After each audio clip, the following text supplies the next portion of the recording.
BJP. സംസ്ഥാന അധ്യക്ഷൻ കുമ്മനം രാജശേഖരൻ നയിക്കുന്ന വിമോചന യാത്ര നാളെ കാസർഗോഡ് നിന്ന് ആരംഭിക്കും. കേന്ദ്രമന്ത്രി വെങ്കയ്യ നായിഡു ജാഥ ഉദ്ഘാടനം ചെയ്യും. എല്ലാവർക്കും അന്നം, വെള്ളം, മണ്ണ്, തൊഴിൽ, തുല്യനീതി എന്ന മുദ്രാവാക്യമുയർത്തിയുള്ള വിമോചനയാത്ര നാളെ രാവിലെ 10 മണിക്ക് ഉപ്പളയിലാണ് തുടക്കം കുറിക്കുന്നത്. ചടങ്ങിൽ സിനിമാ താരം സുരേഷ് ഗോപി വിമോചന പ്രതിജ്ഞ ചൊല്ലിക്കൊടുക്കും. കേന്ദ്രമന്ത്രി സദാനന്ദ ഗൗഡ, ദേശീയ സെക്രട്ടറി എച്ച് രാജ തുടങ്ങിയവർ പങ്കെടുക്കും. ഒത്തുതീർപ്പ് രാഷ്ട്രീയത്തെക്കുറിച്ച് കേരളത്തിലെ ജനങ്ങൾ ഇന്ന് ബോധവാന്മാരാണ്. അതുകൊണ്ട് ഈ രണ്ട് മുന്നണികളിൽ നിന്നും ഒരു മോചനമുണ്ടായെങ്കിൽ മാത്രമേ കേരളത്തിന് രക്ഷയുള്ളൂ.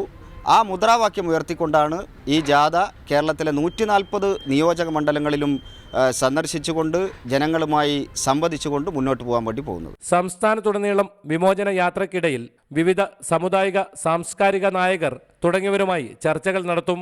140 നിയമസഭാ മണ്ഡലങ്ങളിലും പര്യടനം നടത്തുന്ന ജാഥ ഫെബ്രുവരി 10 തിരുവനന്തപുരത്ത് സമാപിക്കും.